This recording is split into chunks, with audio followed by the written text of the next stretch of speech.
Pangeran Jayakusuma.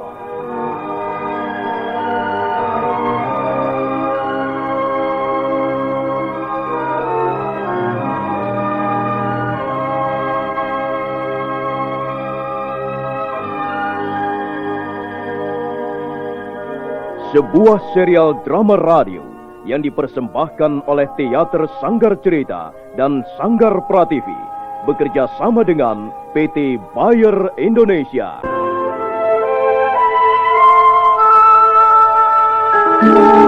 Kisah yang mengungkap sebagian sejarah tanah Jawa ratusan tahun yang silam. Kisah yang ditulis oleh Herman Pratikto kini muncul kembali dalam bentuk drama radio.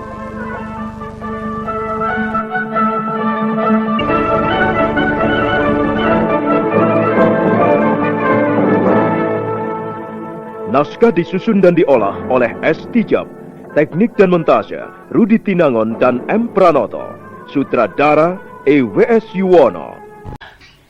Nah, lihatlah anakku. Lihat dan saksikan keadaan orang itu. Dia memang orang kepercayaanku. Namanya Arya Wirabumi. Dia bekas pendekar yang kuambil dari Lembah Hitam. Tapi karena dia telah berani berbuat kurang ajar kepadamu, maka dia harus dihukum. Sudah 3 hari dia menjalani hukumannya dengan dicambuk 100 kali setiap harinya. Apakah dia akan terus dicambuk, Ayahanda? Ya, dia akan terus dicambuk. Bukankah itu ganjaran yang cukup setimpal? Sampai kapan dia akan dicambuk? Dengar Wirabumi, anakku bertanya sampai kapan kau akan dicambuk. Cobalah kau menjawab, Wirabumi. Ampun, Gusti Putri. Ampun, hamba mengaku bersalah. Hamba menyesal sekali. Hamba berjanji tidak akan mengulanginya lagi. Ampun, Gusti Putri. Ampunilah hamba. Hamba akan terus dicambuk. Terus dicambuk sampai daging di punggung hamba ini mengelupas dan membusuk, Tuan Putri. Kalau Gusti Putri tidak sudi memberi ampun atas kesalahan hamba. Gusti Putri, ampunilah hamba, Gusti. Begitu. Jadi hukuman yang akan kau jalankan tergantung pengampunanku? Iya. Begitulah, Gusti Putri. Hamba sudah tidak tahan lagi, Gusti. Ampunilah hamba, Gusti Putri. Ampunilah hamba ini. Tidak. Aku tidak akan mengampunimu. Tidak akan pernah. Oh, Gusti Putri, ampun, Gusti. Aku tidak akan mengampunimu. Apa kau tuli? Oh, hamba akan mati, Gusti Putri. Hamba akan mati di ujung cambuk para prajurit, Gusti. Iya, itu lebih baik. Dunia ini tidak membutuhkan orang seperti kau, Wirabumi. Oh, bagaimana ini? Bagaimana, Gusti Pati? Tutup mulutmu, Wirabumi. Aku bukanlah orang yang berhak memutuskan perkara ini. Kau telah melakukan kesalahan terhadap anakku. Maka akulah yang akan memutuskannya. Tapi Gusti Pati. Apakah aku harus memotong lidahmu agar tidak banyak bicara, Wirabumi? Nah, anakku, soal Wirabumi kaulah yang harus memberikan keputusan. Ayahanda, aku menginginkan kepala orang itu dipancung hari ini juga. Oh, tidak! Kau tidak usah berteriak-teriak dan menangis, tua bangka tak berharga. Kukira cukup, Ayahanda. Keputusanku tidak bisa dirubah. Dan mulai besok, aku tidak ingin melihat orang itu berkeliaran lagi di sekitar istana ini. Bagaimana, Gusti Pati? Permainan ini bisa membahayakan nyawa hamba, Gusti. Mengapa Gusti Patih diam saja? Ya, aku harus bagaimana, Wirabumi? Kau tahu, aku tidak ingin kehilangan kepercayaan dari Retno Marlangen. Tapi mengapa sampai sejauh ini? Lihat, punggung hamba sampai terkoyak-koyak. Dan barangkali hamba benar-benar akan dipancung kalau sampai Gusti Patih tidak ambil peduli. Wirabumi, permainan sudah tidak bisa ku kendalikan lagi. Oh, tidak. Itu tidak boleh terjadi. Gusti Patih harus segera mengakhiri sandiwara ini. Aku tak mau menjadi korban permainan sandiwara gila ini. Ini bukan sandiwara lagi, Wirabumi. Hah? Apa? Bukan sandiwara bagaimana, Gusti Patih? Semula, memang aku merencanakan semuanya seperti halnya permainan sandiwara. Aku ingin mendapatkan kepercayaan penuh dari Retno Marlangen. Ini permainan biasa dan sering dilakukan oleh kalangan istana Majapahit. Seorang menjadi korban, sementara majikannya lah yang mendapatkan nama baik. Nah, untuk itulah kau kutugaskan mendatangi ruang tidur Retno Marlangen. Nama baikmu kukorbankan demi nama baikku di depan gadis itu. Tapi korban yang Gusti Patih maksudkan pasti bukan seperti ini. Maaf, Wirabumi. Permainan sandiwaraku ini ternyata tidak terkendali lagi. Dan aku tetap harus dapat mengambil hati Retno Marlangen demi tujuan yang lebih besar. Jadi bagaimana, Gusti Patih? Jadi bagaimana? Hamba toh tidak mungkin dirantai terus-menerus begini. Tugas yang hamba laksanakan sudah berjalan dengan baik. Sekarang hamba mohon dibebaskan, seperti yang telah Gusti Patih janjikan. Kalau kau kubebaskan, maksa aku akan sia-sia, Wirabumi. Oh, Gusti. Hamba mohon dibebaskan. Hamba akan pergi sejauh-jauhnya demi nama baik, demi kepercayaan Retno Marlangen terhadap Gusti Patih. Hamba tidak akan muncul lagi di tempat ini, Gusti. Maksudmu kau akan bersembunyi? Iya. Begitu? Benar, Gusti. Hamba akan bersembunyi di tempat yang paling tersembunyi. Untuk berapa lama, Wirabumi? Untuk berapa lama? Terserah. Gusti yang menentukan berapa lama hamba harus berada di tempat persembunyian. Aku tidak percaya kau akan teguh memegang janji. Sungguh, Gusti. Hamba akan bersembunyi, kalau perlu untuk selama-lamanya. Aku tidak percaya kau akan setia, Wirabumi. Oh, Gusti Patih. Bukankah hamba sudah cukup lama mengabdi pada Gusti Patih? Itu bukan jaminan. Kau bisa saja berkhianat padaku. Sungguh mati, Gusti Patih. Hamba akan tetap setia pada Gusti Patih Madu. Tidak. Tidak. Dalam hal ini aku harus bersikap tegas, Wirabumi. Selama ini kau sudah banyak berjasa padaku. Tapi sayang sekali, kali ini aku tidak bisa membantumu. Kau memang harus bersembunyi, Wirabumi. Bersembunyi untuk selama-lamanya. Oh, Gusti Patih. Jangan. Jangan, Gusti Patih. Jangan. Dan tempat persembunyian yang paling aman untukmu adalah liang kubur. Hiya! Pangeran Jaya Kusuma. Paman Gondosulo dan Gondosuli.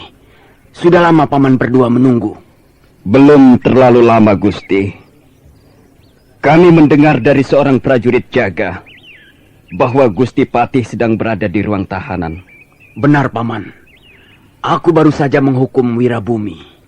Ada apa dengan Adi Wirabumi, Gusti? Dia melakukan kesalahan yang tak bisa kuampuni lagi. Sudahlah, lupakan soal Wirabumi. Persoalannya sudah selesai. Sekarang aku ingin mendengar laporan dari paman berdua. Bagaimana perkembangan Majapahit akhir-akhir ini, paman? Keadaan Majapahit sedang gawat, Gusti. Banyak terjadi kerusuhan di mana-mana. Bahkan di dalam kota pun tidak luput dari kekacauan. Iya. Hal itu disebabkan hilangnya Mapatih Gajah Mada dari Istana Kepatihan beberapa waktu yang lalu. Apa? Gajah Mada hilang? Benar, Gusti. Hilang bagaimana? Diculik atau bagaimana? Atau dia terbunuh lalu mayatnya dicuri orang? Coba berilah keterangan yang lebih terperinci, paman. Begini, Gusti. Menurut berita yang pernah kami dengar, ketika itu sedang terjadi kerusuhan di halaman Istana Kepatihan. Lalu? Setelah hamba selidiki, ternyata Istana Kepatihan diserbu oleh serombongan prajurit-prajurit gelap. Di antara mereka banyak terdapat para pendekar yang berkemampuan tinggi. Dan jelas, mereka menghendaki kematian Mapatih Gajah Mada. Menurut pendapatmu, siapa yang berdiri di belakang prajurit-prajurit gelap itu, Paman? Tidak salah lagi, Gusti. Setelah hamba selidiki lebih lanjut, ternyata Raja Muda Wengker terlibat dalam perkara penyerbuan itu, Gusti.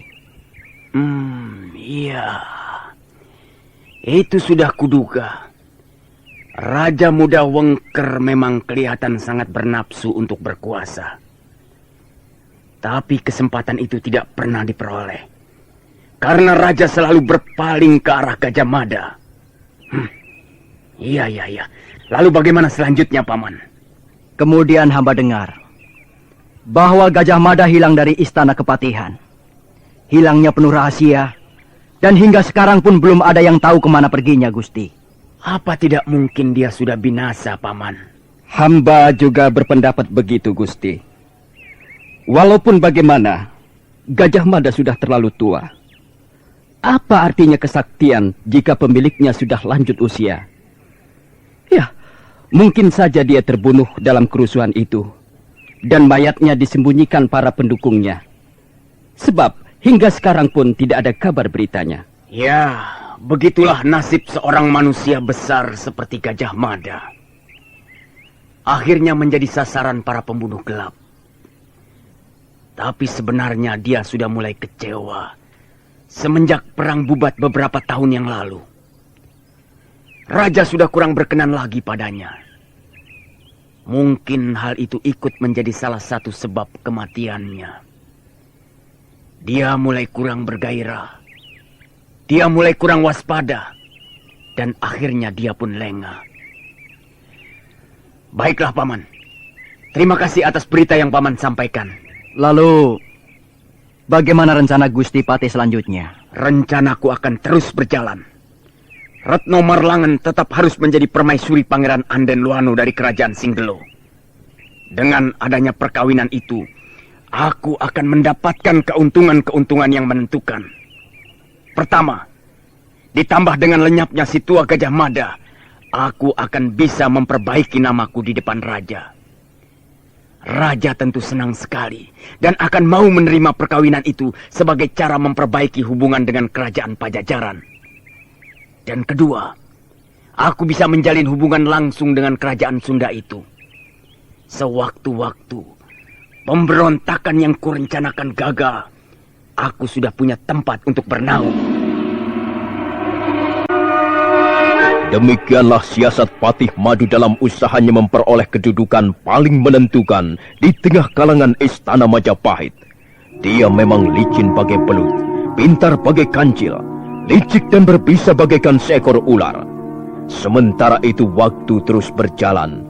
Tidak terasa sudah hampir setengah tahun Retno Marlangen tinggal di Istana Lembah milik Patih Madu. Anakku, orang putus asa adalah orang yang paling tidak berbahagia. Sebahagia-bahagianya orang mimpi, lebih bahagia orang yang terjaga. Coba kau renungkan sekali lagi. Ada banyak hal yang tidak bisa kau ketahui dengan pasti. Sementara kau menderita karena memikirkan Jayakusuma. Bukankah tidak mustahil sekarang dia berada di pelukan wanita lain? Tidak. Tidak. Jayakusuma tidak akan seperti itu. Tapi bukankah itu mungkin saja terjadi? Ya, barangkali benar yang dikatakan Ayahanda Patih Madu. Setidak-tidaknya, aku harus belajar meyakininya sebagai suatu kebenaran. Baiklah. Mulai sekarang aku harus bangkit. harus kembali tegar. Aku harus terjaga dari mimpi-mimpi indah yang menyiksa hidupku. Dan semenjak itu, Retno Marlangen tidak lagi menampakkan kesedihan. Wajahnya selalu nampak angkuh dan dingin. Sementara hubungannya dengan Patih Madu semakin akrab, benar-benar mirip hubungan antara orang tua dan anak.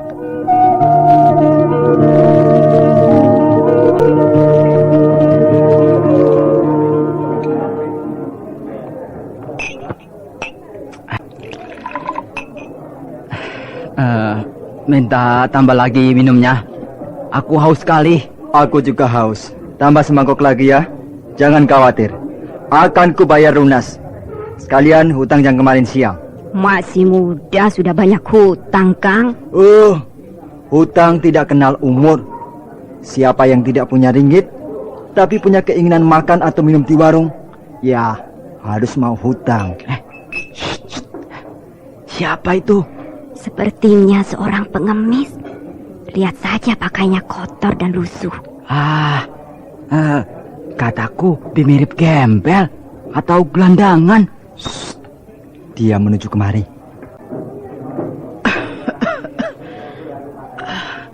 Bolehkah aku duduk di sini barang sebentar? Aku lelah sekali. Aku baru saja berjalan jauh. Iya, aku tahu kehadiranku pasti tidak akan menyenangkan kalian. Kalian pasti akan merasa jijik duduk berdekatan dengan perempuan setengah tua dan hina seperti aku ini. Tapi aku lelah sekali. Aku butuh istirahat barang sejenak. Oh iya, bolehkah aku minta semangkuk air bening? Kau boleh minta apa saja. Pesan apa saja di warung ini asal punya ringgit. Kau punya uang tidak? Aku tak punya apa-apa lagi sekarang ini. Semuanya sudah hilang. Semuanya sudah pergi. Aku hanya tinggal memiliki tubuhku ini. Ini pun sudah semakin tua, semakin bobrok dan lemah. Sudahlah, jangan banyak ngoceh. Kalau tidak punya uang, duduk saja di situ. Jangan minta apa-apa. Kalau hanya duduk, kau tidak akan dipungut bayaran. Tapi aku hanya minta semangkok air bening. Biarpun air comberan harus dibayar. Kau kan tahu, mangkok ini harus dibeli. Dan kalau kotor harus dicuci. Baiklah, nanti aku cuci sendiri. Aku haus sekali. Aku baru saja berjalan jauh. Lidahku terasa kering. Berilah aku minum. Tolonglah. Pengemis tak tahu diri. Gembel busuk. Apa telingamu sudah tidak bekerja dengan baik? Baiklah. Jangan ribut. Jangan lagi meributkan soal ini. Aku yang salah. Aku memang pengemis tak tahu diri. Maafkan aku. Desa apakah ini namanya? Desa apakah ini? Diam! Jangan banyak tanya. Jangan mengganggu orang istirahat. Kau duduk saja di situ. Biarlah aku yang menjawab pertanyaannya. Desa ini bernama Panitikan. Terima kasih. Kau mau menjawab pertanyaanku. Ternyata masih ada juga 1-2 orang yang bersikap ramah padaku. Terima kasih. Sebenarnya kau mau kemana? Entahlah. Aku tidak tahu mau kemana. Aku tidak mempunyai tujuan hidup lagi. Aku tidak mempunyai rumah. Aku tidak mempunyai keluarga. Aku tidak mempunyai apa-apa lagi. Hai, orang gila. Ini warung, tempat orang makan dan minum, bukan tempat orang menangis. Agaknya dia benar-benar sedang menderita. Ah, bohong. Aku tahu orang macam dia. Ya, paling balik bermain sandiwara. Nanti kalau kita lengah, nah, makanan atau uang kita bisa dicopetnya. Tidak, tidak. Aku bukan orang seperti itu. Aku bukan tukang copet. Aku bukan pencuri, bukan penipu. Lalu apa?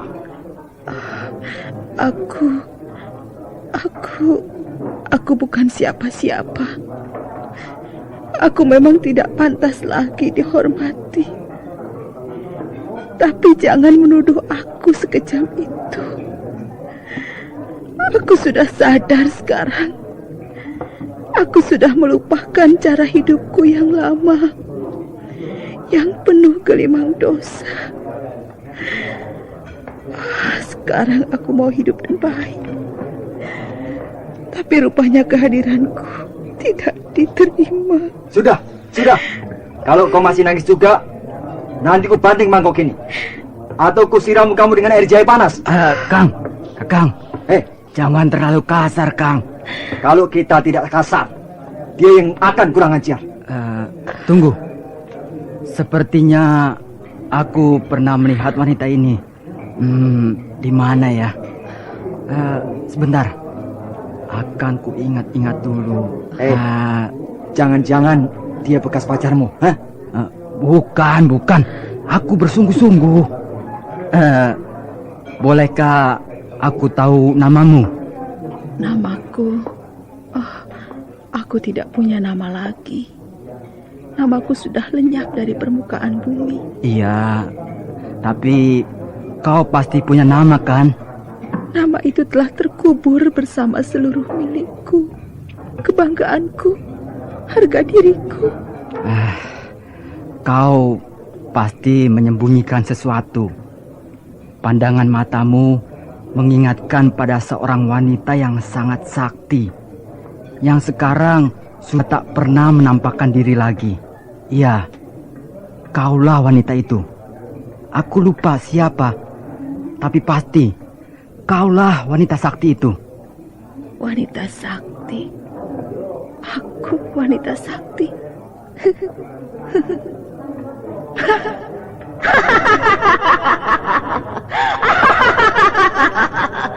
Tentu kau mengenal aku.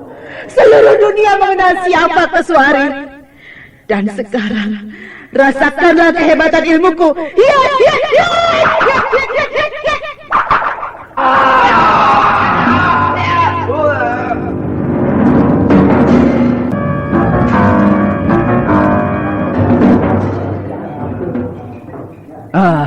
Nah, aku ingat sekarang. Kau Keswari. Tidak, bukan. Aku bukan Keswari. Iya, kaulah wanita sakti itu. Dan namamu Keswari. Bukan, kau keliru. Aku bukan Keswari. Benar namamu Keswari. Bukan, dia keliru. Aku bukan Keswari. Ngaku saja.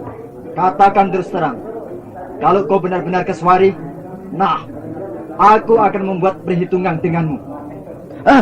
Tunggu, jangan. Dia sudah membunuh saudara tuaku, juga adikku, dan dia juga membakar rumahku. Aku tahu. Aku pun pernah kehilangan saudaraku. Bahkan ayahku pun terluka parah, lumpuh, dan akhirnya meninggal akibat lemparan senjata rahasianya yang mengandung racun itu. Tapi ya, kita jangan gegabah dulu. Dia wanita berbahaya. Aku tidak peduli. Jangan membuat gara-gara dengannya. Berbahaya. Aku tidak takut. Hei, Keswari. Sekarang terimalah pembalasanku.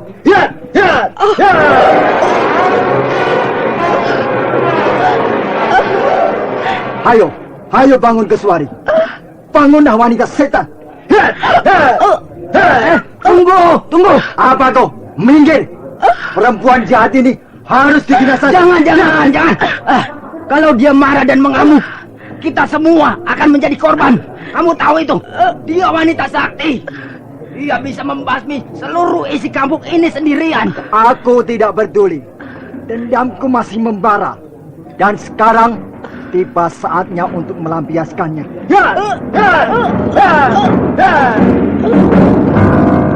Pangeran Jayakusuma. Wanita setengah tua yang berpakaian mirip gembel itu memang kesuara. Semenjak pertempurannya melawan Pangeran Jayakusuma di depan pondok, semenjak Lawa Ijo mencopoti ilmunya, dia memang menjadi tidak berdaya. Dia lalu berjalan ke sana kemari seperti orang kebingungan. Dan sekarang dia menjadi bulan-bulanan seorang warga desa Panitikan.